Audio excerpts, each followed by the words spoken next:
요셉은 바로에게 가서 자신의 아버지와 형제들이 고센 땅에 왔다고 이제 말을 합니다. 그리고 형들 중에 5을 바로에게 데려가서 보여줍니다. 요셉이 예상한 것처럼 바로는 그들에게 직업을 묻고 형제들은 자신들이 목자였다고 말을 합니다. 그때 바로가 좋은 곳에 거주하게 하고 고센 땅에 거주하라고 답을 합니다. 뭔가 조금 맞지 않는 말처럼 느껴지죠. 좋은 자리에 앉으십시오 라고 말을 한 다음에 앞에 앉으십시오 라고 말하면 뭔가 잘 맞지 않는 것 같습니다. 왜냐하면 고센은 애굽의 중심부가 아니라고 지난주에도 말씀드렸습니다. 그러나 고센 땅이 나쁜 땅도 아니었다는 것을 우리가 다시 확인할 수 있다는 거죠. 애굽 사람들과 분리되어서 목축을 하기에 좋은 땅이었다는 것을 우리가 확인할 수 있는 것입니다. 여러분, 하나님께서는 우리를 어디로 인도하실까요? 가장 좋은 곳으로 인도하신다는 거죠. 물론 그곳이 세상에서 가장 좋은 곳이 아닐 수도 있습니다. 가장 높은 곳이 아닐 수도 있다는 거죠. 그러나 나에게 가장 좋은 자리로, 나에게 가장 맞는 자리로 이끄신다는 거죠. 어떻게 알 수 있나요?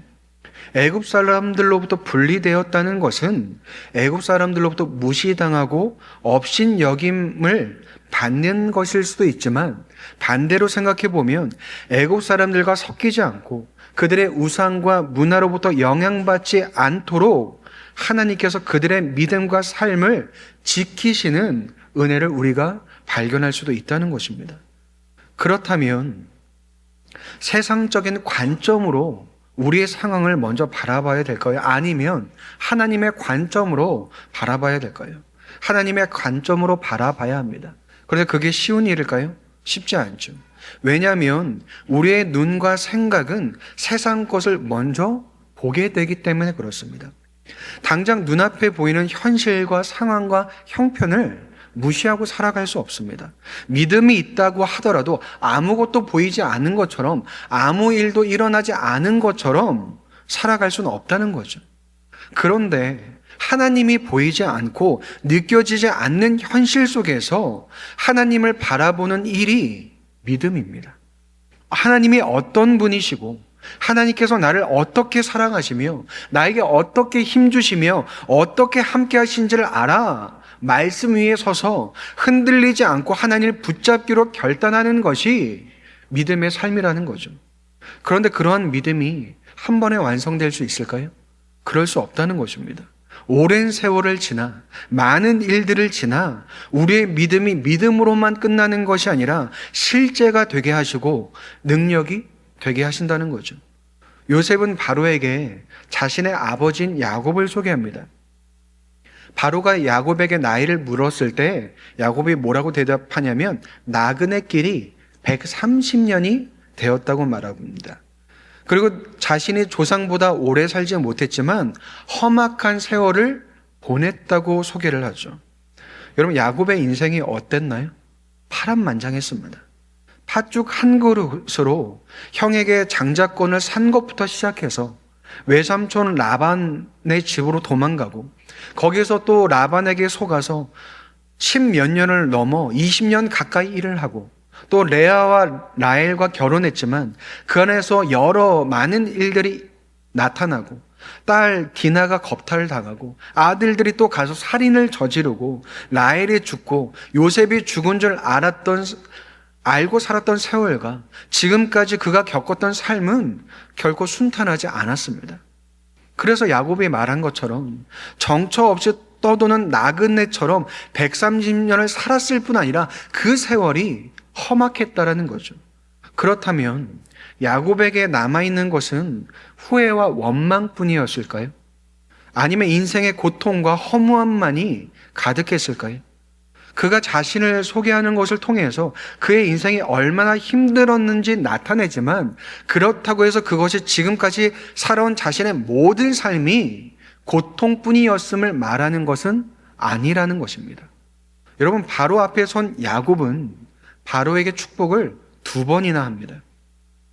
야곱이 바로 앞에 섰을 때 바로를 축복하고 또 이야기를 나눈 후에 바로를 축복하고 그 앞에서 나옵니다. 여러분, 바로는 애굽의 왕입니다. 그리고 야곱은 기근 속에 먹을 것이 없어 피난 온 난민과 같은 처지였습니다. 그러한 야곱이 바로를 축복하는 게 맞을까요? 가난한 자신을 도와준 왕에게 복 받으실 겁니다 라는 정도의 축복을 빌었을까요? 여러분, 야곱이 바로를 축복한 건 단순히 감사의 의미가 아니라 자신이 하나님의 사람으로서 하나님의 축복이 바로에게 있기를 구한 것입니다. 그렇다면 야곱의 정체성은 자신의 형편이나 세상의 평가 속에 있는 것이 아니라 하나님 안에 있었다는 것을 알 수가 있다는 거죠. 그렇지 않았다면 어떤 담대함으로 애굽이라는 그 큰 나라의 왕을 여러분 축복할 수 있을까요? 만약 조금이라도 바로의 기분이 나빴다면, 혹은 당신이 대체 무엇인데 감히 왕에게 축복을 비느냐라고 말했다면 어떻게 되었을까요? 이런 왕의 심기를 건드리면 돌아오는 건 죽음밖에 없습니다. 야곱이 자신 안에 그 깊이 하나님의 자녀라는 정체성을 갖지 못했다면 있을 수 없는 일이라는 거죠. 그렇다면 어떻게 해서 야곱의 그런 정체성이 쌓였을까요? 그의 삶을 통해서, 그의 인생 가운데 있었던 수많은 일들을 통해서 확인하여 확인되어진 것입니다. 험악한 세월이 그에게 쓰라린 상처와 고통만 남긴 것이 아니라 오히려 하나님의 사람으로, 하나님의 자녀로 확인되어졌다는 거죠. 내가 하나님의 사람이고 하나님의 자녀라는 것이 확인되려면 여러분, 먼저 확인되어져야 하는 것이 무엇일까요? 하나님의 살아계심이 확인되어야 하는 것입니다. 하나님께서 나를 사랑하시며 나와 함께 하실 뿐 아니라 나를 위해 일하신다는 것을 깨달아야 가능하다는 거죠. 여러분, 아무리 100년이 아니라 200년을 살고 300년을 살아도 하나님의 살아계심을 모른다면, 하나님께서 나와 함께 하시고 나를 사랑하신다는 것을 알지 못한다면 과연 하나님의 자녀로 살아갈 수 있을까요? 하나님의 사람으로 살아갈 수 있을까요? 그럴 수 없다는 것입니다. 그래서 성경은 끊임없이 뭐를 말하나요? 하나님을 말하지 않습니까? 하나님 살아계시다고 말하지 않습니까? 하나님께서 나를 사랑하시고 나와 함께 하신다고 말하지 않습니까? 그렇다면 왜 우리는 그것을 듣지 못하는 것일까요? 듣지 못하는 것이 아닙니다. 이미 우리는 수없이 들어왔습니다. 그렇다면 우리는 듣지 못하는 것이 아니라 받아들이지 못하는 것이죠. 내 삶 속에, 내 인생 속에 하나님이 살아계시며 함께 하신다는 것을 인정하지 못한다는 거죠. 이런, 왜 인정하지 못할까요? 예수님을 영접하고 예수님을 나의 주님으로 고백했다면 여러분, 그러한 삶이 당연히 시작되어야 하는 것이 아닐까요? 하나님께서 내 삶을 이끌고 나가시다는 것을 우리가 알고 있어야 하는 것도 아닐까요? 그런데 우리는 어떻게 생각하나요? 하나님이 시작하셨다면 하나님이 책임지셔야 하는 것처럼 말합니다. 믿음도 내가 만든 것이 아니라 하나님이 주셨다면 하나님께서 이런 믿음밖에 주시지 않아서 내가 이렇다라고 핑계를 대죠. 여러분, 우리가 하나님을 인정하지 못하고 살아가는 이유는 하나님께서 나와 함께 하지 않으시기 때문도 아니고 내게 믿음을 주지 않으셔도 아닙니다. 왜 그럴까요? 내가 하나님을 바라지 않기 때문에 그렇습니다. 하나님을 원하지 않고 하나님을 붙잡지 않기 때문에 그렇습니다. 야곱의 시작도 그러했습니다. 하나님을 바라보지 않았고 하나님을 붙잡지도 않았습니다. 그러나 그의 삶이 누구에게 붙잡혀 있었나요? 하나님께 붙잡혀 있었죠. 하나님 안에 있었죠. 그의 믿음이 없음에도 불구하고 하나님은 그를 놓치지 않으셨습니다. 그렇게 하나님께 붙잡힌 세월이 흘렀을 때에 지금의 야곱은 어떤 모습입니까? 그가 살아온 험악한 세월과 수많은 사건들 모두 하나님 없이는 말할 수 없고 설명할 수 없는 인생이 되어버렸다는 것입니다. 그렇다면 내 인생은 어떻고 내가 겪는 수많은 일들과 상황들은 어떨까요? 과연 그 안에 하나님이 계시며 나와 함께 하시며 나를 위해 일하실까요? 여러분, 성경은 그렇다고 말하고 있습니다. 그렇다면 우리가 바라봐야 하는 것은 무엇이고 붙잡아야 하는 것은 무엇일까요? 여러분, 하나님이 한 분뿐이라는 것입니다. 히브리서 11장 6절에 뭐라고 하나요? 믿음이 없이는 하나님을 기쁘시게 하지 못하나니 하나님께 나아가는 자는 반드시 그가 계신 것과 또한 그가 자기를 찾는 자들에게 상 주시는 이심을 믿어야 할지니라 라고 말하고 있습니다. 믿음이 없으면 하나님을 기쁘시게 못한다라고 말하죠. 그럼 하나님을 기쁘시게 하는 그 믿음이 무엇인가요? 하나님이 계신 것과 하나님을 찾는 사람들에게 상 주시는 분임을 반드시 믿는 것, 그것이 하나님께서 기뻐하시는 믿음이라고 말하고 있는 것입니다. 그렇다면 여러분, 오늘 어떤 믿음을 갖고 이곳에 나오셨습니까? 요즘 젊은 세대를 설명하는 것 중에 하나가 줄 서는 문화라고 하더라고요. 유명한 곳이 있거나 맛있는 곳이 있으면 몇 시간씩 줄을 서서라도 그것을 먹고 그것을 간다는 것입니다. 가치를 발견하면 그것을 얻기 위해서 어떤 것을 감수해서라도 그것을 한다라는 거죠. 그럼 여러분, 우리는 하나님에 대해 과연 어떤 가치를 발견했을까요? 일주일에 한 번 드리는 정도의 가치를 발견했을까요? 아니면 예배에 가면 마음이 편하고 힘들 때, 어려울 때 위로를 받는 그 정도의 가치를 발견했을까요? 아니면 교회 가면 사람들이랑 만나서 밥 먹고 이야기하고 교제하는 것이 즐겁다, 난 그 정도의 가치를 발견했을까요? 여러분, 과연 내가 생각하는 하나님에 대한 가치는 어느 정도일까요? 그리고 내 삶에 그 가치가 가지는 크기는 얼마나 할까요? 만약 돈, 명예, 건강, 쉼, 인정, 관계, 그리고 하나님까지 쭉 종이에 써서 늘어놓은 다음에 1등부터 끝까지 순서대로 정하라고 한다면 여러분, 과연 하나님이 1등이 되실 수 있을까요? 머리로는 하나님이라는 것을 알지만 막상 하나님과 다른 것이 겹치면 우리가 선택하는 것이 하나님일까요? 여러분, 하나님은 너무 센 것 같으니 예배로 바꿔볼까요? 여러분, 돈 버는 게 우선일까요? 예배가 우선일까요? 아니면 쉬는 게 우선일까요? 예배가 우선일까요? 아니면 놀러 가는 게 우선일까요? 예배가 우선일까요? 하루 돈 버는 것, 하루 쉬는 것, 하루 놀러 가는 것, 여러분, 엄청난 큰 가치가 아닙니다. 일평생 일할 거냐, 일평생 예배할 거냐를 묻는다면 고민하겠지만, 여러분, 하루 일하는 것, 하루 돈 버는 것, 하루 쉬는 것은 작은 가치라는 거죠. 그런데 이번 주나 혹은 다음 주에 내가 예배를 선택할 거냐, 아니면 그때 다른 것을 선택할 거냐 해서 여러분, 너무나 쉽게 예배가 포기된다는 거죠. 여러분, 결국 그 말이 무슨 말일까요? 예배를 말하는 게 아니라 하나님에 대한 가치가 너무나 낮다는 것을 보여주는 것입니다. 단순히 예배 한번 안 나오는 걸 말하는 게 아니라 내가 평소에 느끼는 하나님의 가치가 너무나 낮다는 것이 그대로 드러난다는 거죠. 그런데 많은 사람들이 하나님을 믿는다고 이야기합니다. 그렇다면 그 믿는다는 말에 무엇이 가려져 있는 것이냐면 하나님을 얼마나 큰 가치로 믿느냐라는 말이 숨어 있는 것입니다. 여러분, 우리는 조금 좋아하는 것도 좋아한다고 말할 수 있고 많이 좋아하는 것도 좋아한다고 말할 수 있습니다. 그렇다면 하나님을 가장 큰 가치로 믿는 것도 믿는다고 말할 수 있고 하나님을 아주 작은 가치로 믿는 것도 믿는다고 동일하게 말할 수 있습니다. 그렇다면 나는 하나님을 얼마나 가치로 믿고 있습니까?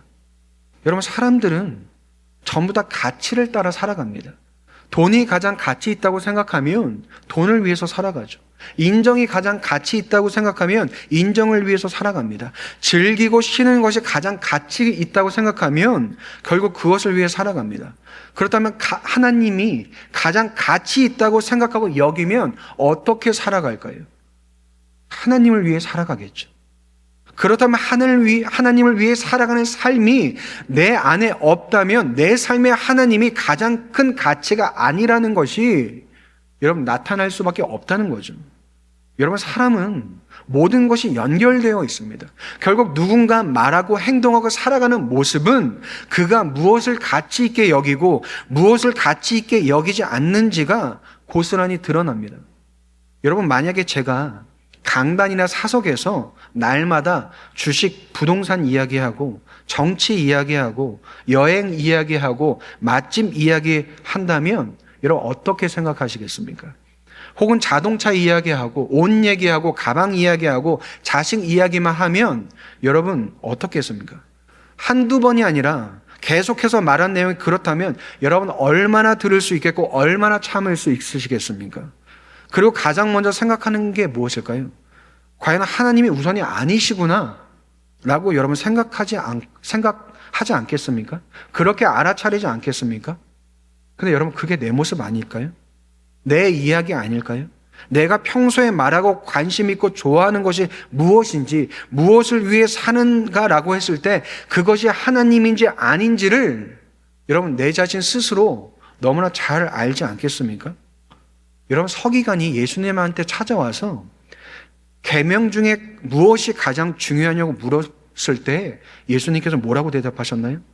내 마음을 다하고 내 목숨을 다하고 내 뜻을 다하여서 주 너의 하나님을 사랑하라고 말씀하셨습니다. 이게 크고 첫째 되는 계명이라고 말씀하셨습니다.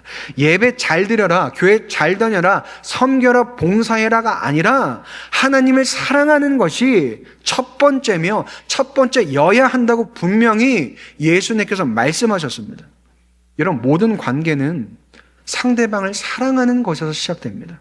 여러분 우리가 누군가와 관계를 맺고 살아간다는 건 그 사람을 좋아해서 혹은 사랑해서 살아가는 것이지 그 사람을 이용하기 위해서 무언가를 하기 위해서 하는 것이 아닙니다. 여러분 사랑해서 결혼하는 것과 결혼하기 위해 사랑하는 것이 같을까요? 다를까요? 친해져서 함께 무엇을 하는 것과 무엇을 하기 위해서 친해지는 것은 여러분 다릅니다. 그렇다고 우리가 하나님을 사랑하는 것은 무엇을 하기 위해서가 아니라 하나님을 사랑하기 때문에 하게 되는 것들이라는 거죠. 그런데 거기서 하나님에 대한 사랑이 빠지면 어떻게 되나요? 관계는 사라지고 행위만 남습니다. 그렇다면 내가 하나님을 왜 사랑해야 하냐라고 물을 수도 있습니다. 사는 것도 바쁜데 나와서 예배 드리면 됐지 더 이상 뭘 하라는 것이냐라고 말할 수도 있습니다. 여러분 하나님을 모르고 하나님의 사랑을 모르고 그 가치를 모르면 충분히 그렇게 말할 수 있습니다. 그런데 하나님께서 어떻게 하셨나요? 나를 위해 그 생명을 내어주셨고 그 고통과 상처를 받으시면서 나를 살리셨을 뿐 아니라 나를 자녀 삼아 주셨습니다. 여러분 이 세상에 어떤 신이 생명을 내어주면서까지 인간이라는 하찮은 존재를 사랑하고 소중히 여깁니까? 기독교의 하나님밖에 여러분 그런 분이 없으시다는 거죠. 거기서 시작되고 발견된 사랑이 여러분 연결되어져야 하는 것입니다. 그 관계가 끊어져서는 안 된다는 거죠. 그런데 그 생명과 그 사랑을 받고도 우리는 나는 나대로 하나님은 하나님대로 살아가려고만 하죠. 아무리 구원을 받고 생명을 얻고 사랑을 받아도 달라지지 않고 변하지 않습니다. 그런데 그 인생을 누가 포기하지 않나요? 하나님께서 포기하지 않으신다는 것입니다.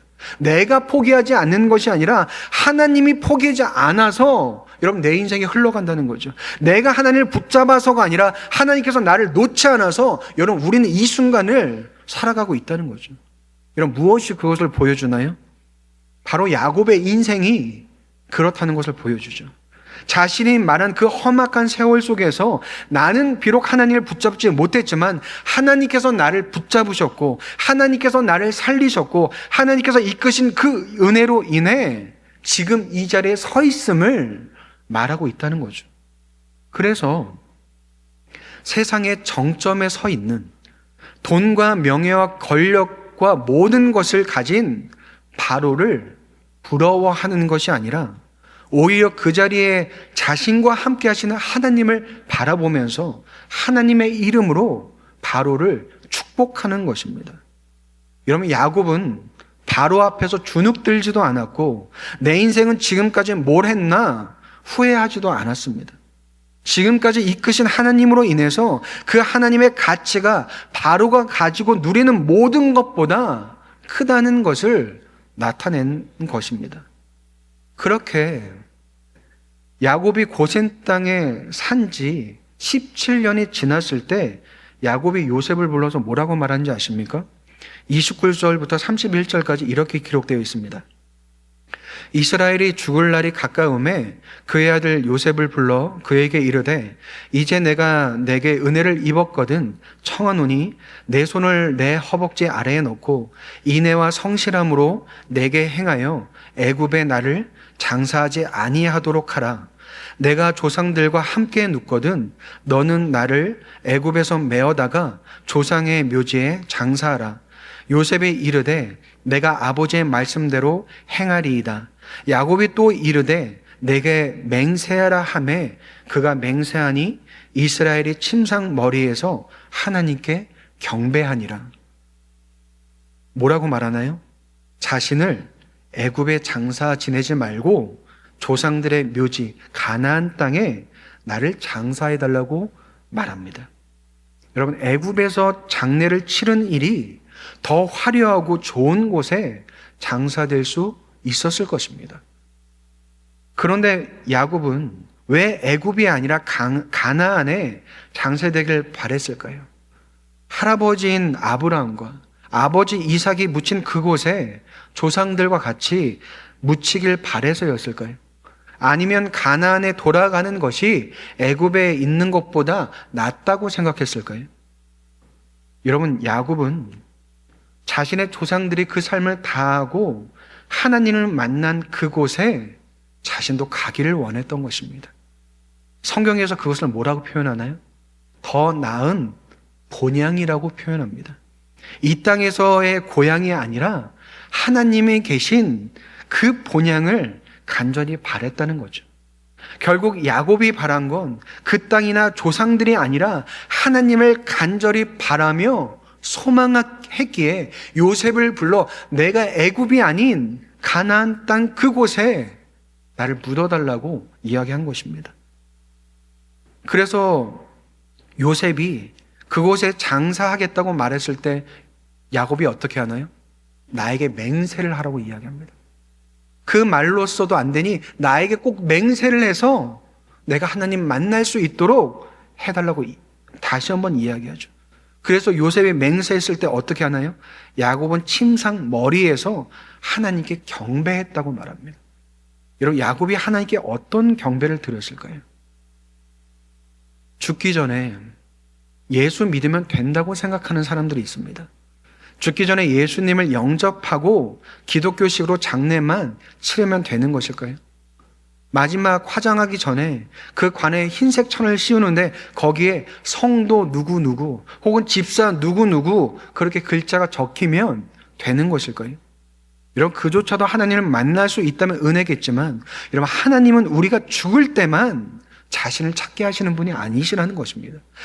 하나님은 우리가 하나님의 자녀된 순간부터 모든 시간, 모든 사건, 모든 상황 속에서 하나님을 구하고 찾게 하시는 분이라는 거죠.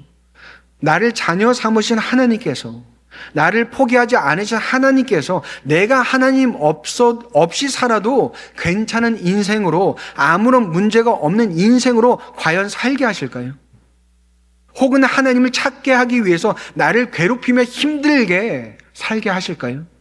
여러분, 그렇지 않습니다. 그러나 모든 순간 나와 함께 하시는 하나님께서 하나님 자신을 찾도록 하시죠. 하나님을 구하게 하시고 하나님을 붙잡게 하시죠. 그 이유가 무엇인가요?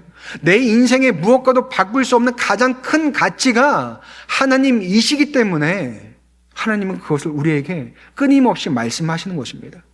여러분, 죽음 앞에서 남아있는 가치가 무엇이 있을까요? 그때 어떤 것을 꼭 쥐고 가져가실 겁니까? 이 세상 어떤 것도 우리가 가져갈 수 없고 붙잡을 수 있는 것은 없습니다. 오직 하나님만이 우리의 전부가 되신다는 거죠. 결국 인생의 끝에는 하나님밖에 남지 않습니다. 그렇다면 우리가 이 삶에서도 붙잡을 수 있는 분은 오직 하나님 한 분뿐이라는 거죠. 그렇다면 여러분, 가장 끝에 남는 것은 가장 중요하다는 이야기입니다. 그렇다면 죽기 전에 예수 믿는 사람처럼 죽기 전에 하나님이 전부라고만 말하고 죽을 것입니까? 그럴 수 없습니다. 여러분, 죽음 앞에서 하나님이 전부라면 우리 삶에서도 하나님이 전부셔야 한다는 거죠. 그뿐 아니라 하나님께서 과연 나 혼자 내 멋대로 살아가게 두실까요? 그렇지 않습니다. 왜 그럴까요? 여러분, 우리는 고아가 아니기 때문에 그렇습니다.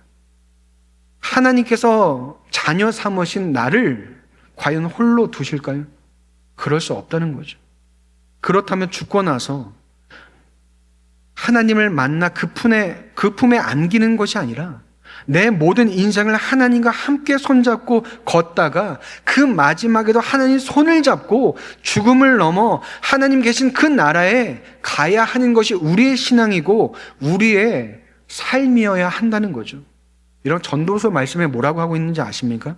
죽는 날이 출생하는 날보다 나으며 초상집에 가는 것이 잔치집에 가는 것보다 나으니 모든 사람의 끝이 이와 같이 됨이라. 산자는 이것을 그의 마음에 둘지어다. 지혜자의 마음은 초상집에 있으되 우매한 자의 마음은 혼인집에 있느니라.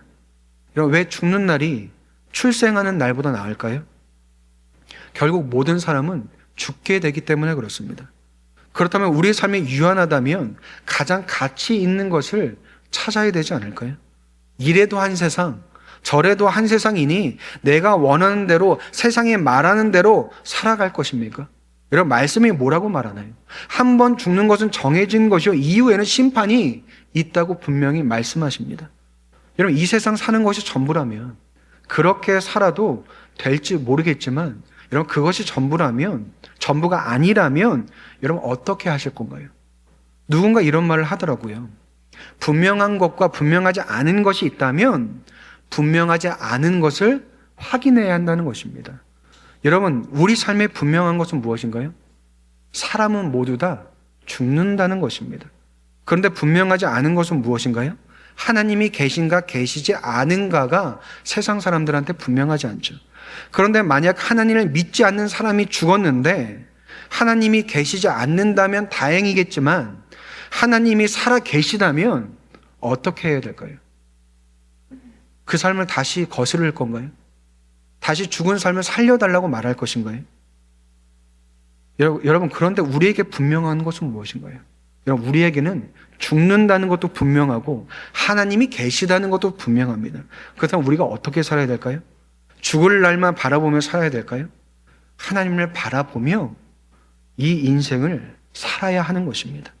나와 함께 하시는 그 하나님을 가까이 하며 살아가야 한다는 거죠. 내 삶에 하나님을 가장 큰 가치로 여기며 살아가는 그 삶이 있어야 하는 것입니다. 나 때문에 혹은 내가 바라는 것 때문에 하나님이 이리 치이고 저리 치이시는 것이 아니라 하나님 때문에 내 삶의 모든 것들이 정리가 되고 정돈이 되어야 한다는 거죠. 여러분, 100몇십 년을 산 야곱의 결론은 그가 그토록 원했던 장자권도 아니었고 재산도 아니었고 그가 사랑한 아내도 아니었고 자녀도 아니었고 오직 하나님 한 분뿐이었습니다. 오직 하나님이 그의 전부라는 고백을 130년이라는 세월이 지나서 말할 수 있었던 것입니다. 그렇다면 야곱의 인생을 통해서 우리에게 보여주시는 건 내 인생의 전부도 하나님이시라는 것을 오늘 우리에게 말씀해 주시는 것입니다. 야곱과 같이 130년을 살지 않고 험악한 세월을 보내지 않은 우리에게 찾아와 우리 인생의 전부는 다른 것이 아니라 하나님이시라는 것을 말씀해 주시는 거죠. 또한 나는 포기해도 나를 포기하지 못하시는 하나님께서 또 다시 나에게 말씀하시는 것입니다. 그렇다면 여러분, 오늘 말씀은 죽음을 준비하는 내용이 아니라 믿음이 무엇인지를 말해주는 내용입니다. 그렇다면 우리의 고백과 결단은 무엇이어야 될까요? 하나님을 내 삶의 가장 큰 가치로 두고 살아가겠습니다가 우리의 결단이어야 하고 고백이어야 한다는 거죠. 돈보다, 일보다, 편안함보다, 사람보다, 내 생각과 내 계획보다 하나님을 먼저 구하겠다라는 그 삶이 있어야 한다는 거죠. 여러분, 왜냐하면 우리는 죽음 앞에서만 하나님을 붙잡을 사람이 아니라 하나님께서 허락하신 삶에서 하나님을 붙잡고 살아가야 하는 사람들이기 때문에 그렇습니다. 그렇다면 삶의 끝자락에서만 하나님을 경배하고 하나님을 붙잡는 것이 아니라 삶의 모든 순간 가운데 하나님을 경배하고 하나님을 붙잡고 살아가는 우리가 되어야 한다는 거죠. 그렇다면 내일이 아니라 바로 오늘부터 하나님을 가장 큰 가치로 여기며 하나님을 구하며 하나님과 함께 살아가는 저와 여러분이 되시기를 주님의 이름으로 축복드립니다.